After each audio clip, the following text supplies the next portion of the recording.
Imagine-toi 5 petites minutes avoir le temps de faire tout ce que tu veux de tes journées. Avoir plus de moments pour te reposer, pour faire du sport, aller voir un pote que tu n'as plus vu depuis longtemps, ou encore ranger ce foutu garage. En fait, ce temps supplémentaire, tu peux le trouver relativement facilement grâce à certaines méthodes. Après tout, il faut bien se rendre compte que certains ont des journées de malades. Ils bossent 10 heures par jour, passent du temps dans les transports, mais pour autant, ils trouvent le temps et l'énergie de faire tout ça. Alors, quel est leur secret ?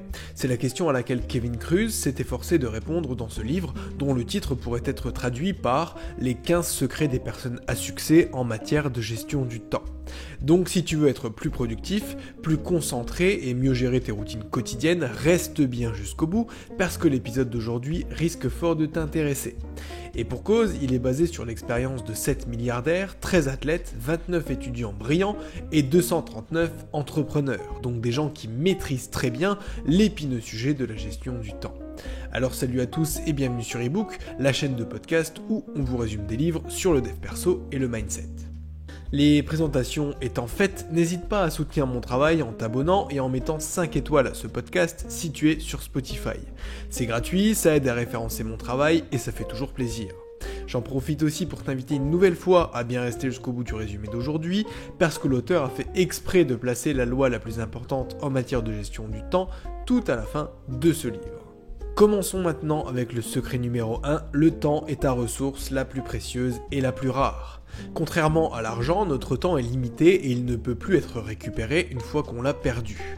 Les 15 minutes que tu as passées hier soir sur TikTok à regarder des vidéos de chats, c'est 15 minutes que tu as perdues à tout jamais. Parce que des minutes, tu en as seulement 1440 par jour et c'est important que tu les utilises intelligemment. Avant de vouloir chercher à gagner du temps ou à être plus productif sur le temps qui t'est imparti, la première des choses, c'est déjà d'éloigner toutes les distractions chronophages. Secret numéro 2, identifie la tâche la plus importante et réalise-la en premier. Ta tâche la plus importante, ça va être celle qui produit le plus de résultats et pas forcément celle qui est la plus urgente. Ça rejoint un peu ce qu'on disait dans le résumé du livre Les 7 habitudes quand on parlait de la matrice d'Eisenhower. L'urgence et l'importance sont à distinguer. La Most Important Task, ou MIT, ça consiste à réaliser un objectif de court terme qui sert tes grands objectifs à long terme. Leçon numéro 3, raisonne en termes de calendrier et pas en termes de to-do list. Tu sais comme moi que la to-do list, cette espèce de post-it chiffonné que tu as oublié sur la table ce matin, ça ne sert pas toujours à grand chose. Enfin si, ça te met beaucoup de pression sur tes épaules et dans la plupart des cas, tu n'arrives qu'à faire la moitié de ce que tu avais prévu. Ou alors, tu finis par perdre le post-it, mais ça c'est une autre histoire. Quoi qu'il en soit, une to-do list, ça ne classe pas les activités par ordre d'importance et ça ne tient pas compte du temps que tu as à ta disposition. Et puis, quand tu te bloques le jeudi de 14h à 16h pour réaliser telle tâche, tu as beaucoup plus de chances de la réaliser effectivement et ceci dans le temps qui t'est imparti. Leçon numéro 4, stop à la procrastination. Procrastiner, ça veut dire remettre les choses à plus tard. Et c'est vraiment quelque chose à éviter parce que c'est un comportement qui va s'auto-entretenir. Tu vas mettre une tâche sous le tapis, puis 2, puis 3, et au final, quand tu vas voir tout ce qu'il y a à faire, tu vas encore remettre le tout au lendemain. Si procrastiner est ton petit défaut par excellence, commence par faire des petits exercices du type « tout ce qui prend moins de 2 minutes à faire, fais-le maintenant ». Du genre débarrasser et laver ton assiette après manger, faire ton lit le matin ou rajouter des croquettes au chat. Ça t'enlèvera de la charge mentale et ça te laissera plus de place pour les tâches vraiment importantes qui prennent plus de temps. D'autres fois, on repousse certaines choses parce qu'elles nous font peur, qu'on ne se sent pas capable de les faire. Du genre notre déclaration d'impôt ou encore réparer le robinet. Dans ce cas, 2 options s'offrent à toi. Soit tu le fais et tu acceptes que peut-être ça ne sera pas fait parfaitement, soit tu délègues. Leçon numéro 5, il y a toujours plus à faire. Bah oui, des fois le problème, c'est pas qu'on a assez de temps, c'est qu'on n'est pas organisé ou qu'on procrastine, c'est juste qu'on s'impose trop de trucs en même temps. On est dans une société où tout va super vite et on valorise à tort le fait de faire 50 trucs à la fois. Parfois, même quand on a du temps, qu'on a un après-midi devant nous, au lieu de faire un truc qu'on s'était promis de faire depuis longtemps, on va se mettre à faire un nouveau truc. Du coup, tu te mets la pression et en plus tu vas finir par culpabiliser de ne pas avoir fait tout ce que tu devais faire initialement. Alors rends-toi compte de tes limites et par pitié, fais une seule chose à la fois. Leçon numéro 6, opte pour un agenda papier. Il a été démontré qu'on a plus tendance à faire ce qu'on a écrit. C'est pour ça que les to-do list, ça part malgré tout d'une bonne intention. Seulement, elles seront toujours moins efficaces qu'un agenda et en particulier qu'un agenda papier. Un Google Agenda, c'est pas mal, mais l'auteur recommande d'en avoir un à l'ancienne, tu sais, en papier. Parce qu'on met plus d'engagement dans ce qui est manuscrit, dans ce qu'on a écrit à la main. En plus, si tu es avec une fille et que tu déballes ton agenda avec couverture en cuir pour y inscrire ton prochain rendez-vous avec elle, ça te donnera un petit style années 20 et ça augmentera tes chances de pécho. Leçon numéro 7, apprends à gérer tes emails. Pour les personnes qui exercent des métiers de bureau, il a été démontré qu'elles passaient un tiers de leur journée à traiter leurs emails, donc les lire, les trier et y répondre. Sauf que les notifications Outlook, c'est pas forcément mieux que les notifications Instagram, en ce sens que ça va détourner ton attention et te couper dans quelque chose que tu étais en train de faire. Résultat, tu t'éparpilles et tu perds en productivité. La solution qu'offre l'auteur répond au nom de méthode 3-2-1-0. Avec cette méthode, tu vas dédier du temps à tes emails seulement 3 fois par jour, donc par exemple une fois en arrivant le matin, une fois après ta pause méridienne et une fois avant de partir le soir.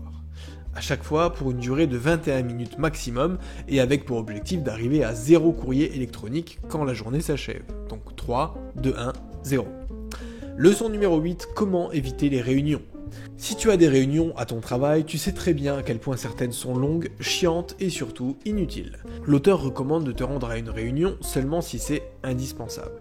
Sinon, on s'efforce de régler le problème par écrit ou lors d'un court appel sur Teams. Et si réunion il y a, l'auteur recommande d'aller droit au but, c'est-à-dire de se focaliser sur la thématique principale et de ne pas déborder sur des discussions personnelles. Des études ont par ailleurs montré que les réunions qui ont lieu debout, les stand-up meetings, duraient en général moins longtemps. Elles sont donc à privilégier. Ah, et pour les retardataires, on ne les attend pas plus de 5 minutes. Si la réunion est à 14h, on commence à 14h05 maximum. Parce que ça favorise l'engagement, et surtout que si tous les invités doivent à chaque fois attendre 10 minutes que les autres arrivent, ça ne va pas les inciter à arriver à l'heure, et au final, c'est le serpent qui se mord la queue. Leçon numéro 9, apprends à dire non. Comme disait Warren Buffett, les personnes très prospères disent non à presque tout. À un moment donné, tu dois savoir ce que tu veux et pouvoir dire non sans avoir peur du regard des autres, de te faire rejeter ou de paraître méchant. Parce que dire oui à quelque chose, c'est au final dire non à quelque chose d'autre. C'est dire non à une opportunité, à du temps passé sur un projet, ou simplement dire non à un moment seul avec toi-même. Pour éviter qu'on te vole ce temps que tu pourrais mettre à profit pour toi, il faut que tu apprennes à dire non. Si tu avais prévu de bosser sur un projet mais qu'on te propose d'aller boire un coup en ville, c'est non. Si tu avais prévu de te faire une session de travail et que des notifs viennent te perturber toutes les 2 minutes, c'est non. Tu mets ton téléphone en silencieux. Et si tu as prévu de faire une séance de sport mais que ton coloc te demande de passer un coup d'aspirateur dans le salon, c'est non. Ça peut attendre la fin de ta séance. Leçon numéro 10, respecte la loi de Pareto. Le principe 80-20, on en a déjà parlé dans le résumé du livre éponyme. Pour causer le sujet, je te renvoie donc à cet épisode. Ce que dit cette loi, c'est que seulement 20% de nos efforts produisent 80% de nos résultats. Donc en substance, il y a certaines petites choses que nous faisons qui ont de la valeur et qui nous rapprochent de nos objectifs. C'est sur ces 20% là qu'il faut se concentrer. Donc concrètement, si tu es investisseur, réalloue ton capital sur tes 20% d'investissements les plus fructueux. Si tu es freelance, concentre-toi sur tes 20% de tes clients qui te rapportent le plus d'argent. Et si tu es étudiant, concentre-toi sur les 20% des matières ou des thématiques dans lesquelles tu es bon. Ce qui me permet de faire la transition vers la loi numéro 11, concentre-toi sur ce dans quoi tu es bon. Si tu es bon dans un domaine, c'est qu'il te passionne ou en tout cas qu'il t'intéresse. Donc pourquoi chercher à être multitâche et à faire 50 trucs en même temps s'il y en a seulement une ou deux qui t'intéressent ? Quand tu fais des choses qui n'ont pas de sens pour toi, tu y vas à reculons, tu procrastines et en définitive tu n'es pas productif. Donc dans la mesure du possible, délègue tout ce que tu n'aimes pas faire à quelqu'un qui aime le faire ou pour qui c'est un métier. Ça te fera moins de charge mentale et ce sera fait par une personne plus compétente et plus motivée que toi.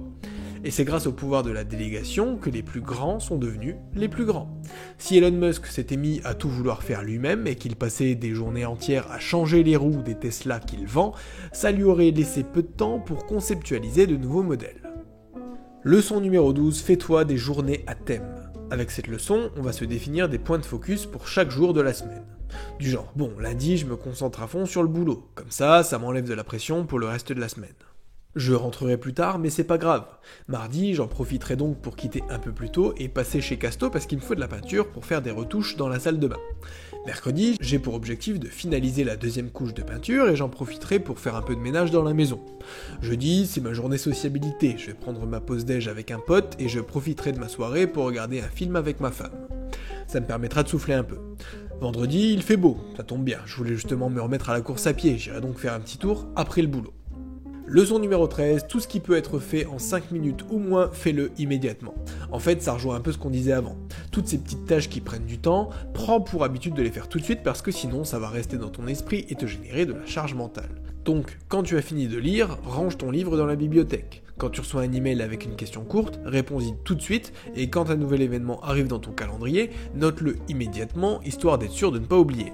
Et en parlant de rangement, de charge mentale et d'oublier des trucs, laisse-moi te donner un conseil perso. Range toujours tes objets au même endroit. Il n'y a rien de plus frustrant que de chercher un objet pendant des heures, surtout qu'on perd toujours le même objet. Par exemple, à une époque, j'étais toujours en train de chercher les ciseaux, le scotch, les cure-dents et le coupe-ongle. Depuis, j'ai mis tout ça dans un tiroir dédié, histoire d'être sûr de les trouver tout de suite quand j'en ai besoin. Leçon numéro 14, adopte une routine matinale. L'idée, c'est pas forcément de se lever plus tôt, mais juste de commencer ta journée en faisant des trucs pour toi. Si ça t'intéresse, je te renvoie vers mon résumé qui traite du livre The Miracle Morning. Mais dans l'idée, tu peux suivre la routine en 6 étapes qui tournent autour des fameux Life Savers. Ça regroupe un moment de silence pour la paix et la sérénité, des affirmations pour se donner du courage, de la visualisation pour se motiver, de l'exercice physique pour produire des endorphines, de la lecture pour se cultiver, et enfin un peu d'écriture pour coucher ses objectifs de la journée sur le papier. Ça aide à se donner de l'énergie après une bonne nuit de sommeil et à s'offrir un moment de paix avant que le stress de la journée ne survienne. Les plus grands de ce monde ont adopté une routine matinale depuis bien longtemps. Dernière leçon, donc leçon numéro 15, la productivité est une question d'énergie plus qu'une question de temps. Ça veut dire que l'énergie qu'on dégage est plus importante que le temps dont on dispose. En gros, il faut chercher à faire bien plutôt qu'à faire beaucoup. Ce qui est finalement l'exact opposé de tout ce qu'on a vu jusqu'à maintenant dans les 14 premières leçons. Mais l'auteur dit que s'il avait révélé ce secret en premier, qui est finalement le plus important de ce livre, au final personne ne l'aurait acheté. Passer plus de temps à faire des trucs, et faire plus de trucs, ça n'est ni un gage de productivité, ni un gage de bonheur, contrairement à ce qu'on veut nous faire croire. Parfois, maintenir un niveau d'énergie et donc de productivité élevé, ça passe par ne rien faire pendant plusieurs semaines consécutives. Si tu veux absolument passer du temps à faire un truc, consacre-le à faire des choses qui te redonnent de l'énergie parce qu'en réalité, c'est ça la clé de la productivité. Voilà, j'espère que ce résumé t'aura plu. Si c'est le cas, tu likes, tu partages et surtout tu t'abonnes. Si tu es sur Spotify, n'oublie pas s'il te plaît de mettre 5 étoiles à ce podcast. Et en attendant, je te dis à bientôt pour un nouveau résumé. C'était ebook. Ciao ciao.